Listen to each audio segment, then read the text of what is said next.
Thank you, Steve-O, for that amazing introduction. I'm super excited to be here. I've been coming to the net since 2017. It was the second year it started happening. And it's my first time talking on a national stage, which is really awesome. I've done a lot of divisional and regional things, but to speak to the nation as a whole, it's going to be super exciting, and I have a lot of good stuff for you. Like Steve-O said, I appreciate all you being here. I know half this room was at Sunset Patio last night, so getting up early enough to be able to make it here, I appreciate you being here. So to start off, I hope you guys recognize the song. I always like to start off with a good pun. That song is one of the best songs of all time. And we all have like those no-skip songs on shuffle. That's gotta be Closing Time. Another one's gotta be Drive by Incubus. And then obviously Buy You a Drink by T-Pain. You're never skipping that.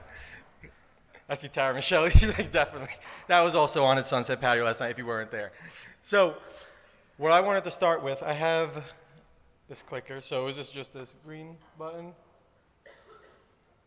You want to play? All right, there you go. So whenever I would do talks or put together talks with my past mentees, they'd always have a title, usually something catchy, usually something with a pun. But closing is one of the most important things in our business. It's how we're going to make money, it's how we're going to make those sales, and it's how we're eventually going to get up on this stage. So I broke it down, and before I get into this, don't get like so overwhelmed by writing down everything that's on the PowerPoint, because I put like a decent amount on there, because usually when I was in school, it's the way I learned. I liked having to be able to write notes, but I'm sure Dave Bush, I'll have him send this PowerPoint out, because the most important things are going to be the things that I'm saying based on those bullet points, as usual. So the 5 keys to closing the sale that I'm going to be going over are 1, rapport, 2, keeping customers at the booth, 3, incentives, 4, dropping down, and 5, post-dating / putting orders on a 10-pay. And usually it is in that order. So we're going to keep it that way. So rapport, super important, because not many people will spend hundreds or thousands of dollars with a random person just because. We do sell a great product, it is awesome, but we're asking people to spend a lot of money in 5 minutes, 10 minutes, 20, 30 minutes, so we have to really make sure that they trust us. Based on or going on what Curtis was saying yesterday with his new power intro, you want to let people know who you are, what you're doing, why you're doing it, not just, hey, 1949, American made, guaranteed forever, cut some leather, and you're ready to go. So he has a great power intro, and that's going to look different for everybody, but mainly saying like, hey, I'm not the college kid still reading my training manual to you.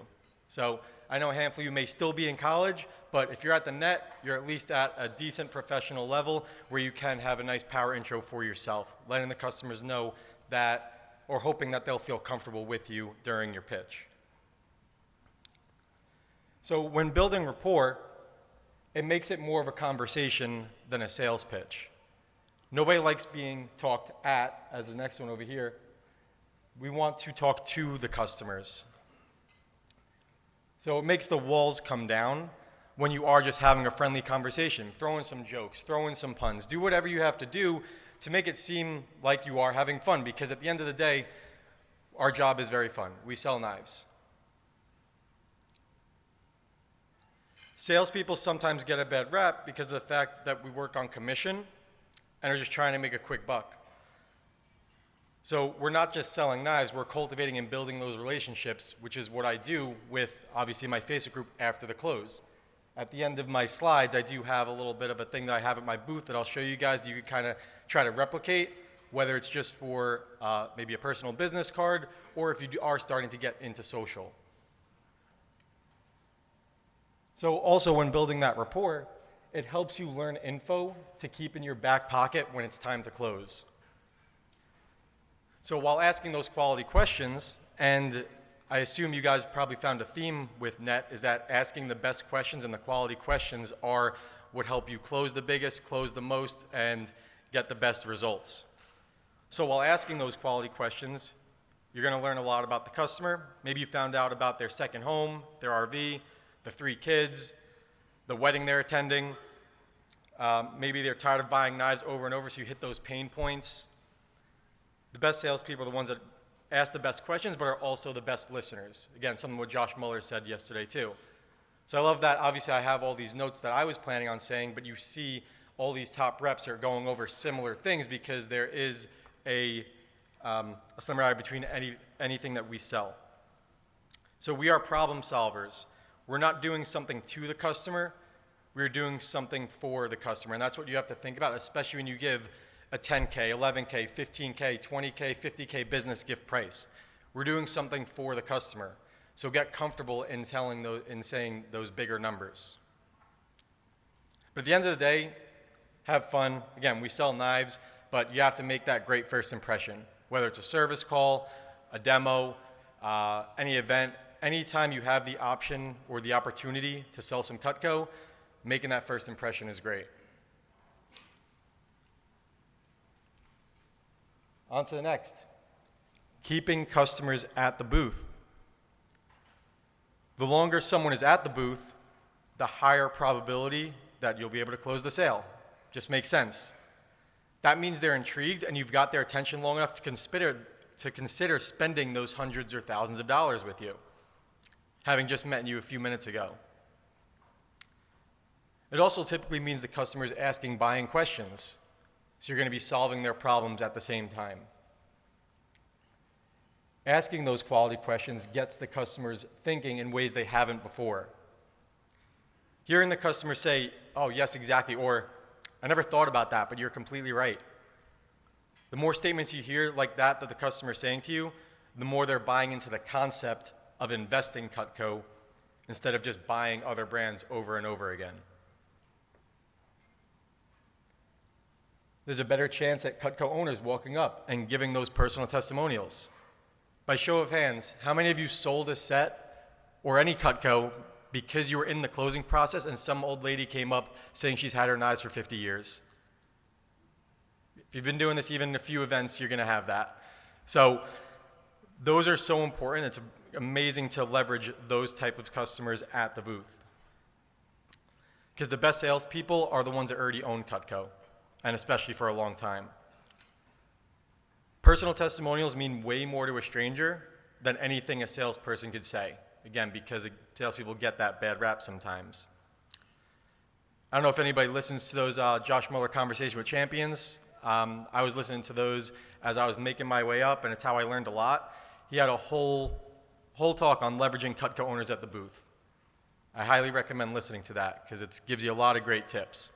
Some of them right here, where it's like, ask questions that will get those short responses so you don't derail your pitch. So when that old lady comes up, how long have you had your Cutco? Have you ever had it sharpened? What's your one favorite thing about Cutco? And then you just go back to your customer you're working with. It's like, this is Mrs. Jones' first time hearing about Cutco, and she's thinking of investing. Would you recommend it? 99 times out of 100, it's yes. And then again, you get that quick answer. And if they start to go off the walls because they love their Cutco so much, you try to dial it back because we're all going to have those customers also.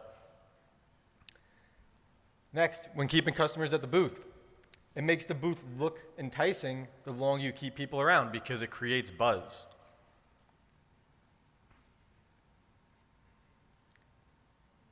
So nobody wants an empty booth, especially when we all work on commission and actually paying to be somewhere to work. Having more people at the booth means more people listening to your pitch, and you could possibly close multiple sales at the same time from people who aren't even together. It's happened. It does happen all the time. When working events, the goal is to be talking to as many people as possible in your shift. If it's slow, you talk to everyone. If it's busy, you try your best to keep the best prospects at the booth while having the tire kickers move along. And again, you'll find out by asking those questions who's a prospect and who's a suspect. And one of my favorite things at the bottom here with permission questions, I've always used permission questions, but when mentoring with Brandon for a couple of years, he got pretty deep into this, so I really love some of these. So these are like money ones that you definitely want to write down or keep in the back of your mind. So can I show you one more thing that I think would fit your needs better? You're showing that you care about them, that you're not trying to oversell them. Before you head out, can I write this down for you so you have something to think about? Now the be-back pads are great. We use it obviously so that if they don't come back, which obviously most people never do, we have their info. But it is another way to obviously keep them at the booth, maybe drop down, maybe give some incentives, do whatever you have to do to close while you're on the spot. And last, and there's plenty more permission questions, but these are 3 of my favorite ones. If you don't mind me asking, what's the biggest thing holding you back from getting this set today? Something like this was mentioned yesterday, but being direct is the quickest way from A to B. They're not going, oh, I did this, this, this. If you don't mind me asking, what is the biggest thing holding you back from getting this set today? And all of a sudden they could just say, oh, my payday is next week. And we'll get into that 10 pay later, or the post-dated. But, oh, my payday's next week. And that's literally the only thing that's holding them back because they didn't have money in that specific card. But you didn't know that because you didn't ask that specific question. So permission questions are going to be super important. I definitely recommend you put that into your pitch and anything that you're doing at the booth or in-home. Next, we all know about incentives. It's usually the way we close a lot of the time, especially with price shoppers. So to start, many Cutco customers know that reps give deals or free items. Right? Show of hands, how many people started in college? Almost everybody in Cutco starts in college. Training manual, I'm going to give you kitchen tools and shears for free with this homemaker. How many of you are going to do that today? Not unless you really, really, really, really have to. So a lot of Cutco customers, especially if they only bought once from that college kit, are conditioned to get deals. So we give them deals, yeah, definitely. I give my customers deals all the time, especially my own past customers. But incentives are what's going to help you close, especially new customers at the booth. Next, do what you have to do to close the sale. I learned this from my first manager in 2013. Trimmer today is better than a promised homemaker tomorrow. All of a sudden, tomorrow, that person's not going to pick up. You can't get a hold of them. You send them a text. It says red. They left you on red. They ghosted you, whatever it is. But if they got that trimmer, you know they're going to buy more from you down the road. And they're going to keep buying more from you because you're going to create that customer loyalty with a great product, your great follow-up, and your building of your relationships with them. Next, pay attention to what they liked or talked about during the conversation. This is a no-brainer. Just make it easy. If you're saying somebody's selling a homemaker, but it doesn't come with the shears, and they're like, they really wanted the shears, but they don't want to buy or spend that much on a signature set just because it comes with the scissors. Before you even give it for free, like, oh, because you're getting that homemaker +8, I get you the shears at a discount. Most people are going for free shears right away. Like, oh, I get you 20% off the shears. Isn't it much better to charge your account 20% of the shears than giving it for free? It's win-win. They still get a deal, you get shears, you meet your CPO goals also. Next, find out if they're the value or the price shopper. And you're going to find this out by asking a question like this. There's a few different ones, but this is one of the ones that I like. And there's a little tweak to this one too that we learned it a few years ago at NET. So if I could do something extra special for you while you're here, and again, take it a little slow, do a little pauses. While you're here, would you rather a few extra bucks off the set or a couple bonus items on your wish list at no cost? Saves you a lot of money, saves you a lot of TPO, and they still get a good deal. So let's say as an example, let's say, Ms. Jones, I could get you like 60, 70 bucks off this homemaker set, or would you rather get those shears for free? Ms. Jones, see, I have a little bit more wiggle room in giving bonus stuff as I do in prices off because I don't make the prices of Cutco. You know when you go buy a new phone at Verizon or AT&T, like they'll throw in that charger or the phone case? It's the same type of thing because it costs the business less. So you just make those analogies. And then that little tweak to that, if you really have to close, I remember hearing it first from Fonz. I don't know if he was the first one to say it, so don't quote me on it. But you say that line, and then the customer says price off or extra bonus, whichever one they say. You say, Ms. Jones, I'm going to give you one more chance. You say that line again, and you say, when a sales rep asks you that, you say both. few bucks off, bonus thing, and then if they actually are serious, it's an automatic close.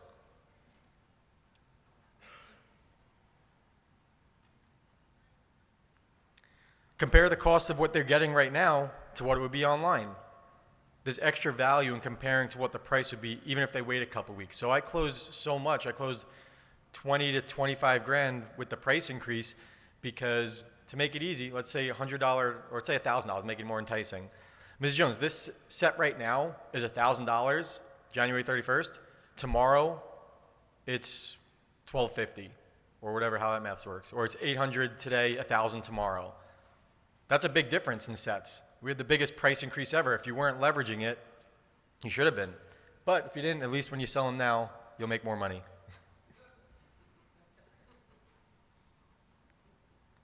And then some people were asking me at my roundtable yesterday, just as a side note, how are you selling more like retail, full price, and stuff like that? It's mostly about your verbiage. Say packages, programs, specials, not discounts. That's going to fix a lot of what you're talking about right in the beginning. And then lastly, for incentives, what I love doing, especially because we get a lot of the product around mall season, most of us, have marketing product on hand to give out whenever possible because it's instant gratification for the customer and more CPO and profit for you. And a lot of us have a bunch in our inventory. It's like it doesn't even feel like we're losing anything. Yeah, we paid a few bucks for it, but it's like extra little gift. And I'll do that sometimes even if I just love the interaction with the customer. So because you were so great, you bought the set, even if I gave them something free on the order, here's an extra peeler, here's a pizza cutter, here's a sample knife, whatever it is to make that customer feel better and build that relationship.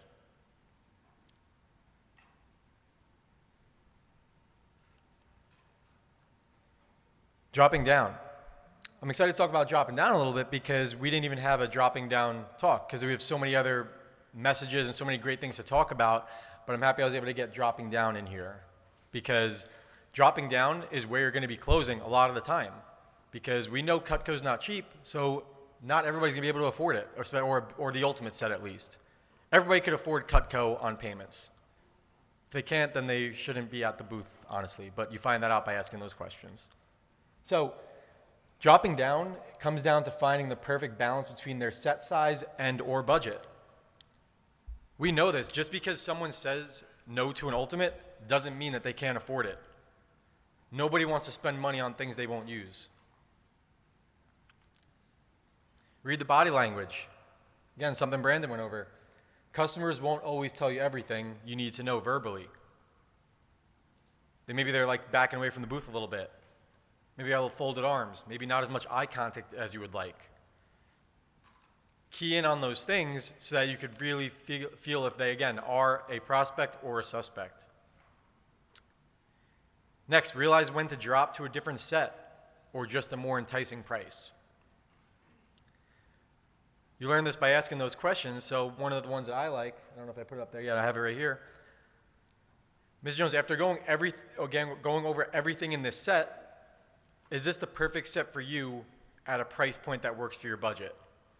Straightforward. I'll say it again. After going over everything in this set, is this the perfect set for you at the price point that would fit your budget? And that could be whether it's in full, over the payments, whatever you wanted, whatever you're talking about at the time. And this one's super important. Make the customer feel great about what they're buying, even if it's a smaller option, even if it's not what they necessarily wanted to get. Because everybody wants the ultimate. Not everybody could afford the ultimate. And that's why we have that upgrade program. So what I always say when they're like, oh, it's too expensive, I'd rather do the whole set than none. We all get that too. Close on the smaller option. Sorry, some Cutco is better than no Cutco. So even if they get a 5-piece, that's going to replace their set, 2 sets, all the junk knife drawers in there as well.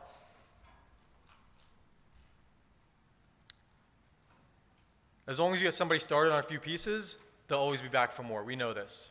One of my great examples, I had a customer at one of my malls who bought from me a few years ago who I was like, she's just looking at this patch spreader, really couldn't afford much.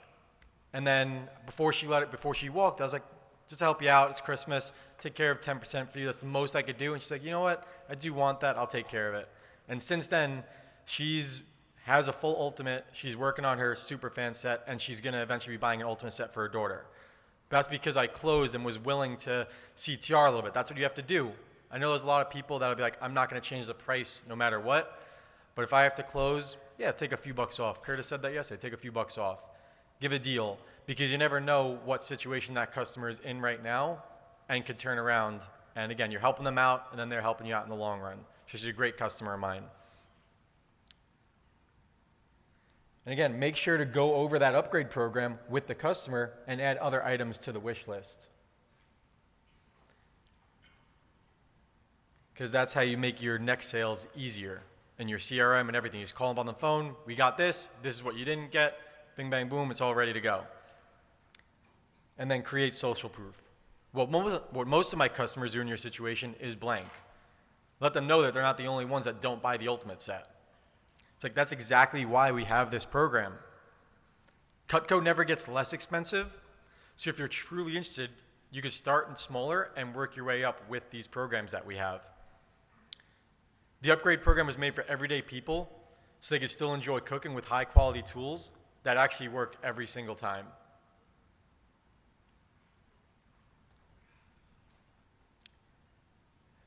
Now I got 8 minutes and change left, so I'm going to go over post dating and 10pay a little more quickly than I did with the other stuff, because I have a couple things at the end I want to go over. So post dating and 10pay options, they're a last resort, but they come in handy if done the right way. This is if you've exhausted all options of literally placing the order on the spot. It could be budget, it could be timing, maybe they don't have their card on them physically. I do some stuff on the boardwalk, there's people in their bathing suits, sometimes they don't have it, but this is the only way that you want to do these things. This is the last resort. And this is one of the most important parts of it, is that you have to confirm that you're on the right set at the right price, but it just doesn't work today specifically. And the way you do that is by saying this. So Mrs. Jones, if I'm understanding you correctly, you really want this set, and it's 100% would fit the budget, just not today. Mrs. Jones says yes. So it fits the budget next Friday on payday, then you're saying? Yes. Okay, Mrs. Jones, I have the perfect solution for you. I can still take your order and post date it for next Friday. This way you still get the fair special and no funds will actually come out until payday. You get your perfect set and at the perfect time for you. How does that sound? You checked off all the right boxes, and if they're serious about it, they're going to say yes. And again, you got to get all the billing info, all the credit card number, not just the promise order, because we all know how that turns out.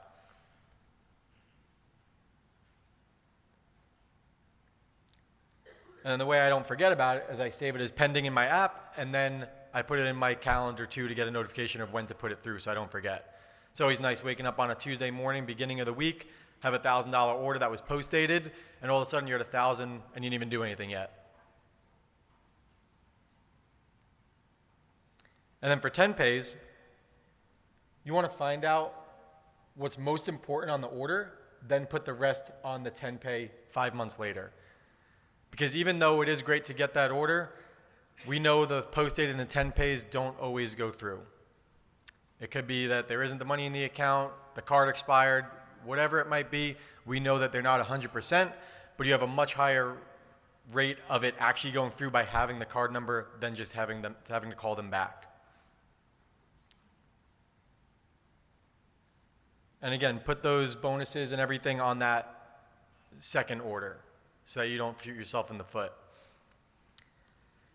Now, my last note on this is that why I love post-dating orders and I love 10 pays, if it's I have to do it, is because I'll do them strategically with the customer. I schedule it for a time that I know will work for both of us, or I'll be on vacation or away at a conference. Times I know I don't have a lot of activity going on in certain weeks.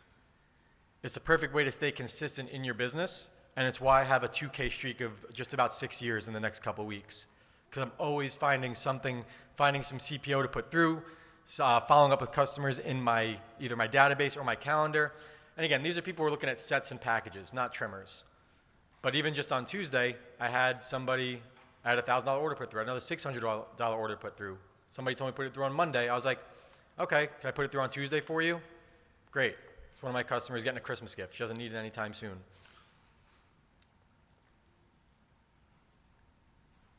So, post-dating intent pay, always keep an eye on it. Use it as a last resort. It is great for you, great for your business, and a great way to stay consistent.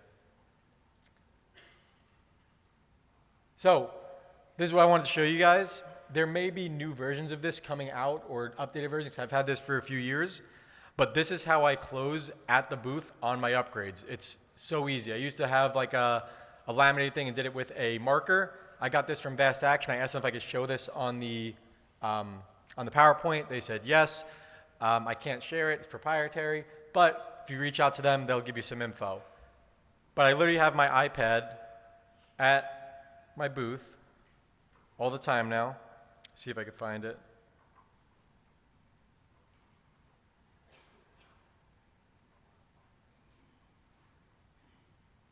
So my Apple Pencil is in my bag over there, but I have this and this right here. I'll go to the next page, but I mark everything a customer has in green and things that they'd want in blue. So this is just like an easy example going from like an essentials +5 to a signature.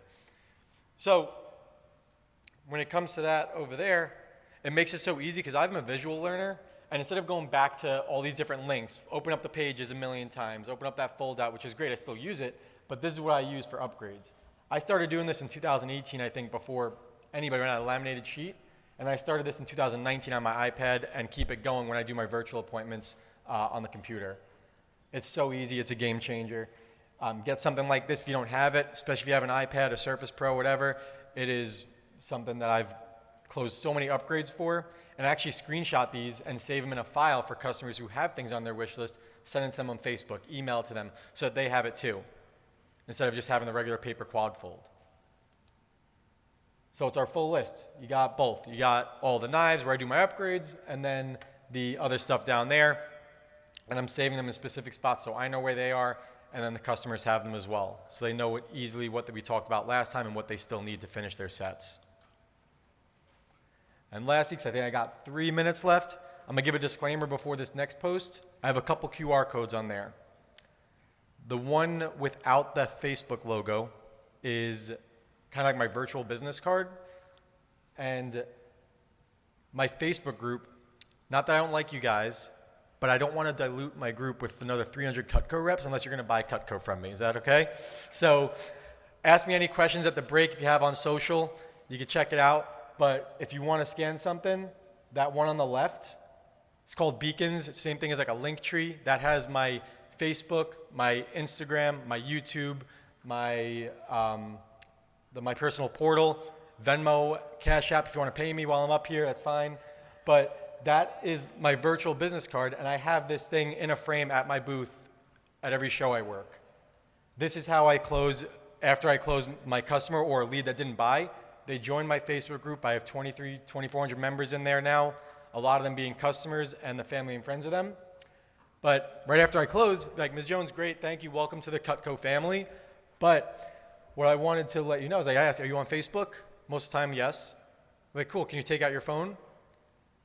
They're always taking out their phone. Like, cool, scan this. It's not like, hey, can you scan this? Like, scan this. This is where I do free drawings, free giveaways, cooking and cutting videos, exclusive specials, and info on sharpening. So this is how you won't lose my business card. This is my virtual business card as well. Plus you get access to all this free stuff. And then you make it so that it is a fun atmosphere. I do my drawings live. I put my wife in there. She doesn't say much, but she spins the wheel. But people love it.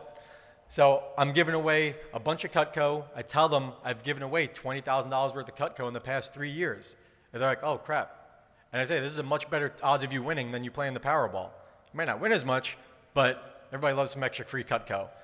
So this helps me get my new customers or leads in there, sense of community, give away that free Cutco, get the specials, the business card. Biggest relationship builder you could have, because they're seeing you almost every day, not one time a year at your state fair. So they feel like they know you, feel like you know them a lot more. So that's what helps you build those relationships and people want to buy from you. They want to help you at your goals. That's how I sold 500 last year when I was 7K away on the last day. You get those people just buying because they want to help you out. And then again, it's future CPO. I use my platform, mostly for value-based stuff, but it's going to just generate sales on its own, and it's just a great thing to have. So if you're not doing social and you have been thinking about it, first thing you have to do is actually do it. COVID is what made me start it, and I've had my group for 3 years now. It's awesome. I plan on getting over 3K members this year by doing a few extra add-ons, and it's going to be great. So I hope you guys got a lot out of this. Closing, again, super important, but after closing is even more important because that's how you're going to build those future relationships, the retention, and build that book of business like Curtis has. Thank you. What's your name? Let me talk to you. Let me remind you what you're